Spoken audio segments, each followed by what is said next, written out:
So I've given you some examples of how things have gone wrong, even with risk assessments in place and where I've been involved in the investigations. And the investigations are not about finger pointing. I always believe it's learning opportunities. This one is an actual member of the public actually drowned in Bala, and that's a weir. As you can see, if you look at it, and it is a beautiful place, and it looks quite calm. And basically, where the reservoir opens up, on the left-hand side of that part of the river, it roughly takes within, I would say, 3.5 minutes. It becomes quite aggressive because the amount of water comes down, and that flow of water becomes a bit of a mini waterfall. And if you think of that mini waterfall, if you think of a bucket of water on your head and the weight of it, if you think of 1,000 buckets of water, that's what you could be actually contending with. This particular time, where the concrete is, we've got public safety risk assessment, we've got a slight fenced off area, we've got signage, we've maintained it, kept the grass down, so it's visually all the warning aspects on it, life buoy.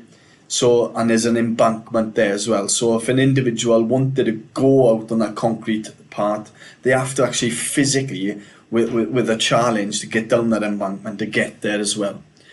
This particular time, what the investigation found was that a dog, this particular member of the public was on holiday in that environment, and the dog darted off, run off, and saw a suspected ball in the water which was churning, jumped into the water to retrieve the ball, but as I mentioned, with 1,000 buckets of water, started turning the dog into great difficulty, to quite a serious event. The member of the public, the female, was so concerned about the dog, went over to the weir, tried to get to the dog, fell into the water, and because of the quantity of the water and the force, the lady drowned. The sad fact is, there's roughly about 400 metres away, there's a fire station, and by the time they got there, even the fire service, because of the force of the water,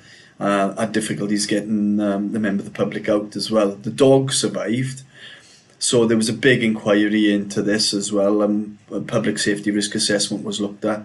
I spent a bit of time talking to members of the public who actually lived there, walk dogs, and even they said themselves they've seen incidents, and I've asked them if their dog was in difficulty there, what would they do, and because they were locals and understood the risk, they said, look, I love my dog with all my heart, and I know I could not physically go in there to save my dog.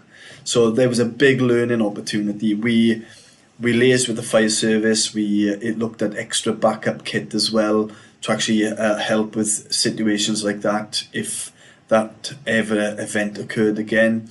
There was more impact signage in the public car park where people would park, so we already give them an early mechanism of public safety risk assessment as well. So again, there's always learning opportunities as well. The next one below is on a construction site that I was involved with in a place called Wimple in Exeter, high voltage substation. Nice control environment, offices were set up. Again, I was based there this particular time and I didn't even see it myself. Frustratingly, what we found was a new contractor came to site. They should have gone to the left-hand side to get to the main induction office, which was clearly signed. As you can see, the two gentlemen on the right-hand side, there was a particular manager at that time where this contractor recognised and wanted to see him. So if you can see the pedestrians crossing sign, and you can see the marker, hazard marking, what we found was that sign was actually lower than, slightly lower where the hair's fencing was. And when the individual rushed to get the attention to the manager and did not follow the safe path, took a shortcut, and because he was a tall individual, actually scalped the top of his head, and actually did properly scalp it. I'm not into shock and awe photos, but I had to do the first aid on that, and it opened my eyes out, and I've seen some real bad things, but that was quite a bad one.